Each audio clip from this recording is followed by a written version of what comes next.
शैलेंद्र सिंह जी नमस्कार, मैं अर्नब गोस्वामी बोल रहा हूं। नमस्कार अन्ना उस जी, समय और आपके श्रोताओं को भी नमस्कार। उस समय जब आप उनके बारे में क्या कहना चाहेंगे? जितने हमारे दर्शक हैं, जितने हमारे यंगर ऑडियंस है, बहुत लोग हैं जो जिनको पता नहीं होगा कि जिनको बाहुबली रॉबिनहुड कहा जाता था उनका असली चेहरा क्या था। तो जरा आप नहीं, उसके बात बारे सही में है। बताइए, और जब आपने एक्शन ली उसके बाद आपको क्या भुगतना पड़ा उसके बारे में बताएं। बिल्कुल बात सही है। कल जब मुझे ये सूचना मिली कि मुख्तार अंसारी की कार्डियक अरेस्ट के कारण डेथ हो गई है, तो मेरे दिमाग में सबसे पहले यही गूंजा कि जो जैसा करता है उसका कर्म फल उसको मिलता ही मिलता है, और इसी जन्म में मिलता है। और मुख्तार अंसारी ने अपने ही कर्मों की सजा पाई है। कोई उसने जो मतलब भय का साम्राज्य पब्लिक के लिए पहले कायम किया था, और पिछले 3 साल से जब से ये पंजाब पंजाब जेल से यहाँ लाया गया उत्तर प्रदेश में, आप देख रहे थे कि लगातार ये माहौल बना रहा था कि हमको जान का खतरा है, हमको स्लो पॉइजन दिया जा रहा है। और इस नाते ये स्ट्रेटजी बना रहा था कि हमको यहाँ से उत्तर प्रदेश से बाहर किसी जेल में ट्रांसफर कर दिया जाए न्यायालय के हस्तक्षेप से। लेकिन दुर्भाग्य देखिए, उसका ट्रांसफर तो नहीं हो पाया। उसके पहले वो स्वयं कार्डियक अरेस्ट के कारण उसकी डेथ हो गई। उसके अंदर एक भय व्याप्त हो गया था कि जो साम्राज्य हमने कायम किया है वो साम्राज्य आंख के सामने मेरा सब खत्म हो रहा है। वर्तमान सरकार योगी जी की लगातार गैंगस्टर एक्ट के तहत उसके संपत्तियों को जब्त कर रही थी। उसके लोगों को लगातार जेल भेजा जा रहा था, या एनकाउंटर में मर रहे थे, या देश छोड़ के भाग के भगोड़ा घोषित हो चुके थे। तो उसका सब कुछ तो खत्म हो रहा था, और वही डर उसके अंदर बैठ गया जिसके कारण उसका कार्डियक अरेस्ट हुआ। तो जिसने कर्म किया था वही फल उसको मिला है, और क्या बोलूं।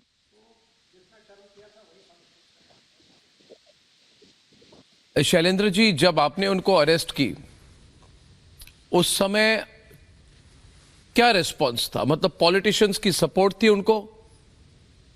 मैंने जो सुना है दैट यू वर बिल्कुल आप targeted. Viewers, you must remember Shailendra Singh is the man. Yes, please go ahead, आप बोलिए प्लीज। ये आज से 20 साल पहले की बात है, जनवरी 2004 की बात है। और जब मैंने 25 जनवरी को इनसे लाइट मशीन का रिकवरी किया, इनके फोन कॉल्स हम लोग सुन रहे थे, और उत्तर प्रदेश सरकार के कहने पे ही सुन रहे थे, होम डिपार्टमेंट के परमिशन से सुन रहे थे। तो उसमें जब ये बात आई थी कि then will go Jammu straight. Kashmir जैसे सेंसिटिव एरिया से राष्ट्रीय राइफल से एक लाइट मशीन गन लेके भगोड़ा वहां से सैनिक जो है वो भागा हुआ है, और वो इनको बेचना चाहता था। और ये फोन कॉल्स में कह रहे थे कि हमको वो किसी भी कीमत पर इस लाइट मशीन गन को बरामद करनी है, अपने पास लेनी है, खरीदनी है। क्योंकि उनका विरोधी जो थे कृष्णानंद राय, उनकी बुलेट प्रूफ गाड़ी केवल राइफल के अगेंस्ट में बुलेट प्रूफ थी। तो राइट जिसकी क्षमता, मारक क्षमता ज्यादा होती है एलएमजी, उसको भेज देती। तो अगर मैंने ये रिकवरी उस समय न की होती तो 2 साल पहले कृष्णानंद जी की हत्या हो गई होती। और जब ये रिकवरी हुई तो पोटा कानून एग्जिस्ट करता था, ये पूरा आतंकवादी पूरा कानून के तहत आता था, मैंने पोटा लगाया। लेकिन मेरा दुर्भाग्य कि जिस चीज को गुड वर्क होना चाहिए था, शाम तक होते होते बैड वर्क हो गया। मुलायम सिंह जी की तत्कालीन अल्पमत की सरकार थी, जिसको ये सब समर्थन देते थे मुख्तार जैसे लोग।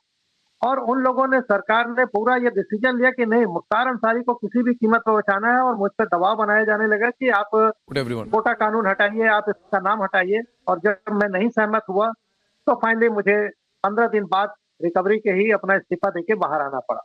और मैंने इस्तीफे में लिखा कि वर्तमान सरकार उत्तर प्रदेश की जो चल रही है वो मायावती, अरे वो मुख्तार अंसारी के इशारे पर चल रही है, माफियाओं के इशारे पर चल रही है। हम पब्लिक सर्वेंट हैं, हम जनता के सेवक हैं। हम इसलिए नहीं भरते हुए कि किसी माफिया के कहने पर हम काम करेंगे। और ये चीज मैंने लिख के गवर्नर को भेजा, और उस समय मीडिया में ये चीज सामने आई, पब्लिक के बीच में आई, और लोगों को पता चला कि नहीं, वर्तमान सरकार किसके लिए काम कर रही है। चुनके तो आई है जनता के लिए, लेकिन माफियाओं के साथ खड़ी है। और यही कारण है कि आज ऐसी सरकारों को लोग खारिज कर रहे हैं। अब जनता जागरूक हो गई है। जो लड़का 20 साल पहले पैदा हुआ, आज वो युवा वोटर है। उसने दुनिया देखी है, इंटरनेट का जमाना है, ग्लोबल उसकी सोच है। वो पूरा वर्ल्ड देख रहा है कि सब कुछ ट्रांसफॉर्म हो रहा है। जिस मुस्लिम देश की बात दुबई की करते हैं, वहां पर आप देखिए किस तरह का जी कानून है। जरा सा भी कोई अपने इधर उधर नहीं कर सकता है, सख्त कानून है। सिंगापुर जिसका उदाहरण दिया जाता था कि माफियाओं का राज रहता था, रातों रात वहां सब चेंज हो गया, खत्म हो गया, और कहां से कहां प्रोग्रेस कर चल हो गई वहां पे। तो हमारे देश का भी युवा आज देख रहा है कि हमारा प्रदेश क्यों नहीं बदल रहा है। और यही कारण है कि आज योगी जी को दोबारा लोगों ने अपार समर्थन देके वापस लाया। आज इन्वेस्टर समिति होती है तो लाखों करोड़ रुपए का इन्वेस्टमेंट आता है यहाँ पे। अब उत्तर प्रदेश मॉडल की बात नेशनल इंटरनेशनल लेवल पे की जाती है और जनता इन लोगों को लगातार सर आंखों बैठा रही। मैं तो आज देख रहा हूं मीडिया के माध्यम से कि सोशल मीडिया पर किस जी। तरह से कुछ खास पॉलिटिकल पार्टीज के नेताओं ने मुख्तार अंसारी के प्रति सिंपैथी दिखाई। ये दुर्भाग्य है उनकी बुद्धि का। मैं कहूंगा कि जी। शायद हर ली गई है, भगवान ने हर ली है। जब किसी का विनाश करना होता तो सबसे पहले उनकी बुद्धि हराते हैं। तो इन नेताओं की बुद्धि हर ली है भगवान ने और इनको अपने कर्मों की सजा इस इलेक्शन विवश ईयर में है। स्वयं 2 महीने बाद शैलेंद्र पता जी। चल जाए ये लोग कहाँ पे हैं।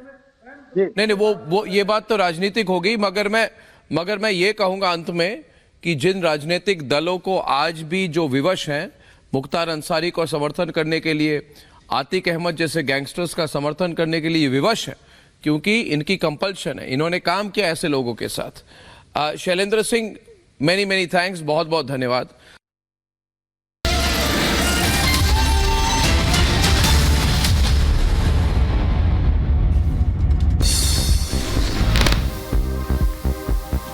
दिल्ली शराब घोटाले में केजरीवाल के एक और मंत्री को ईडी का समन। कैलाश गहलोत को ईडी ने भेजा समन। कैलाश गहलोत ने बनाया था शराब नीति का ड्राफ्ट।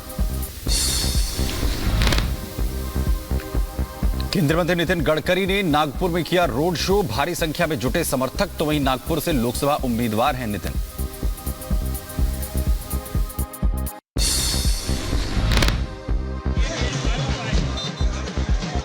गडकरी नागपुर को दुनिया का सबसे सुंदर शहर बनाने की कही बात। साथ ही बोले पीएम मोदी के आत्मनिर्भर भारत बनाने के सपने को पूरा करना है। आपके सहयोग से हमारे नागपुर को हिंदुस्तान का सबसे सुंदर, स्वच्छ और प्रदूषण मुक्त शहर बनाना है। हम टाइगर कैपिटल है, अब लॉजिस्टिक कैपिटल हमको बनना है। मंडी से बीजेपी उम्मीदवार कंगना रनौत ने रोड शो किया और कांग्रेस पर निशाना साधा। राहुल गांधी पर निशाना साधते हुए कहा, जो शक्ति को खत्म करना चाहते हैं उनसे क्या और उम्मीद कर सकते हैं।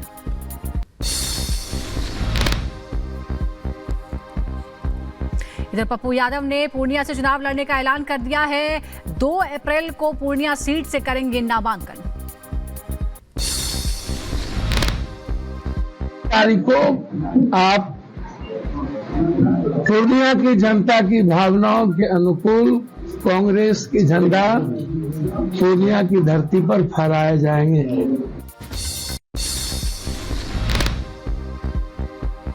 चेन्नई में बीजेपी ने शुरू किया चुनाव प्रचार। बीजेपी उम्मीदवार विनोज पी सेल्वम ने किया चुनाव प्रचार। चेन्नई में डीएमके उम्मीदवार दयानिधि मारन ने शुरू किया अपना चुनावी अभियान। जनता ने से अपने पक्ष में वोट करने की अपील की। भारतीय नौसेना के सामने समुद्री लुटेरों ने फिर टेके घुटने। 23 पाकिस्तानियों के साथ ईरानी जहाज को बचाया। समुद्री लुटेरों ने ईरानी जहाज पर कब्जा कर रखा था।